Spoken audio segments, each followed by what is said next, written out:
What up, America? What up, world? So today we're just going to talk about some more Alexandria Ocasio Cortez. That is right, my mans. Papi, you don't know about Alexandria Cortez? She's that bitch. Oh, she's the bitch. Oh, Shula. No. Oh, fuck you, bitch. She not from the Bronx. She's from fucking Staten Island or some stupid shit like that, man. I don't even know what she's talking about, man. I've never seen this bitch around the town before. Motherfucker. Anyway, that was my imitation of a Puerto Rican gay guy from the Bronx who doesn't really give a shit about Alexandria. Nobody cares, anyway. So, who voted for this girl? Well, it's turning out that she didn't really run for Congress. She was put into Congress. Now, she has a whole bunch of handlers, and this is becoming more and more prevalent. This information is coming out nowadays, where all the stuff that Alexandria Ocasio Cortez says is literally verbatim scripted from her handlers. Now, her handlers are the people that brought her in. They're the ones who got her on the, on the congressional seats. They're the ones who got her in. They've basically told her everything that she needs to know and given her all of her cues and all of her talking points. And this is all now becoming like common knowledge. So, freshman Congresswoman Alexandria Ocasio Cortez is not who anybody that's watching the news thinks she is. She's not smart. She's not a politician. She's not any of those things. Typically, what everybody thought about her is exactly true. She's just a stupid socialite from New York who is entitled millennial, who has no clue about politics, global politics, economics. She has no idea what the difference between communism and capitalism is, and she doesn't care. She doesn't seem to give a shit, and that is the craziest part. She was a cocktail waitress, and she worked at like Applebee's and like other places like that. That's her career. That's her political career. I mean, it's ridiculous.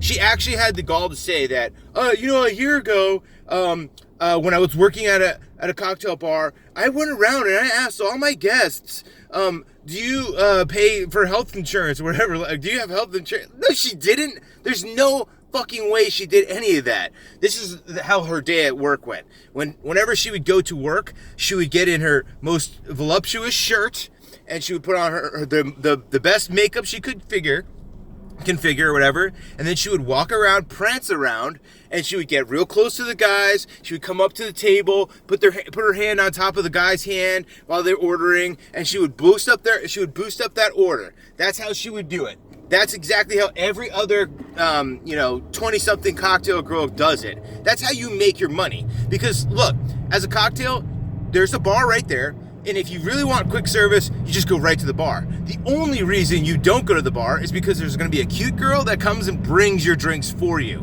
And since you're in her area, you kind of have to just deal with it, okay? So that's the only reason why you deal with a cocktail girl. Because most of the time, they don't have a clue about the menu, because they don't invest themselves in the fucking menu at these restaurants that they work at, because they're so much above this. They're so entitled. They don't need to know what's on the fucking menu.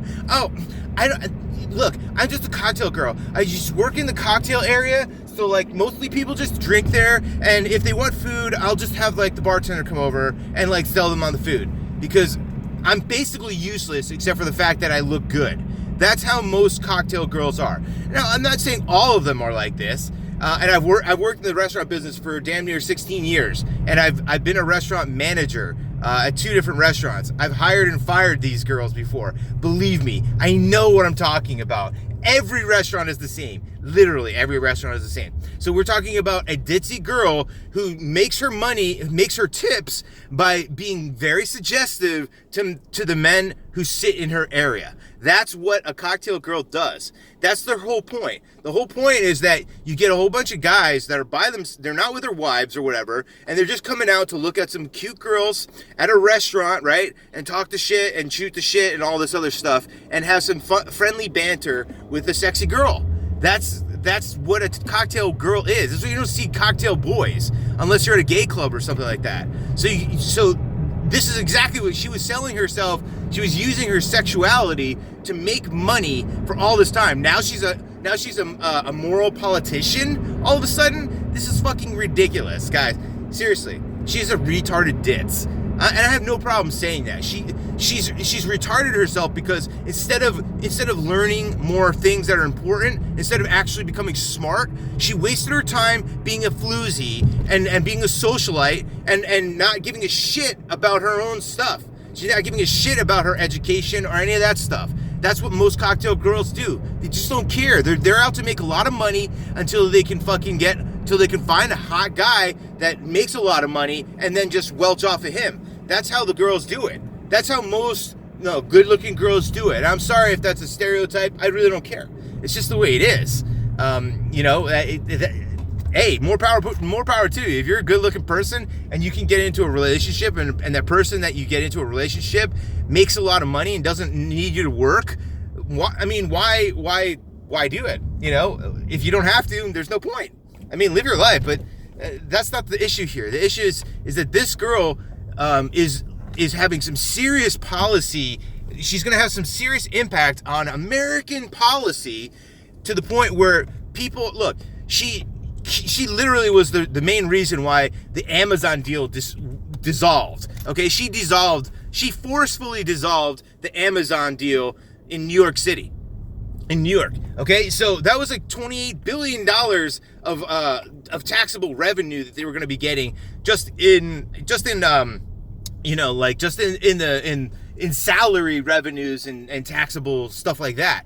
We're not even talking about all the other stuff. So if she's an economist or whatever, and she's smart or whatever, then she knows what she did really destroyed a lot of potential for like New York to have a really good company there. Amazon is Amazon, whatever. Who cares if whether or not they're a good company or they're a just company or they're a moral company. The point is, at the end of the day, they're a big company and they would have brought in billions of dollars of revenue for the state, for the people, to the economy, for everything in that area. So she basically kiboshed that stuff. So anybody that actually voted for her is going to be saying to themselves, you know what? I don't know why we voted for her. She stopped the big transaction from happening here. I don't know if that's good. She's saying that, look, we could use this is how stupid she is too. She said in an interview that, why are we going to give away $3 billion to Amazon? We can use that in other ways, like paying more teachers and all this other stuff. And the funny part is that she's so stupid. She really thinks that the tax deductions that they were going to give Amazon in the tune of about $3 billion is something that you can spend. She thinks that money exists, and that's the stupidity of her. She's not actually smart. This is the kind of dumb, dim-witted shit that's actually allowed. She actually, I don't know how anybody would vote for this person knowing full well how dumb she actually is. She literally thinks that you can use that money. This is a deduction, okay? So the money never existed. So out of all the money that Amazon was going to pay, they're getting a deduction of $3 billion. They were going to get like a $3 billion deduction, okay? That's a deduction, okay? That's not spendable income because there's no income there. It's a deduction. It means that they're asking for $3 billion less than what they would have normally asked for, okay? AOC, wake the fuck up, okay? So here's one, that's just, it shows her stupidity. Now, we're seeing more stuff come to light where she's actually, she's probably gonna, she may not have jail time, but she's, gonna be investigated now for campaign, fraud. So her campaign manager and her whole campaign has rerouted damn near $1 million from their campaign funds, and they put it into private bank accounts. Now, this is really problematic in many ways, and she's going to get investigated for this, and she may actually get pulled out of her position. She might get fired and go to jail for it. And I hope she does, honestly, because this pariah needs to be an example. She needs to show the rest of the crazy liberals that are coming out of nowhere, that are being installed. She needs to show the rest of the world, or the rest of the country at least, that you know what, her games are not going well. And anybody else who wants to come in here and try and be a radical and everything and just fuck things up, you're gonna have problems too. So that's what we're looking at. We need to show the world that, you know, Alexandria Ocasio Cortez may go to jail for this. And I hope she does, because she'll set a good example for any of the wannabe copycats that are out there, you know, trying to do the same kind of crap. Okay? She's dim-witted. She's a cocktail waitress. She probably didn't even know how to make a Manhattan in Manhattan. I mean, seriously, it's just so comical. I mean, just imagine. This is AOC. Seriously, guys. Just imagine going to your favorite restaurant or favorite like trendy bar, and then at that bar there's a cute girl, right? She's a cocktail waitress, right? Start asking that girl, you know, sit in her section and start asking her about politics. Start asking her about the world. Start asking her about things that are important. See what she says. And I guarantee you, dollars to donuts, she probably have no clue what you're talking about or what your questions are about. She'll probably have no clue about any of the deeper politics. I mean, besides the stuff that Orange Man bad, Cheeto hair bad, you know, make MAGAs bad, you know, all these talking points that the progressives have been trying to install in our minds.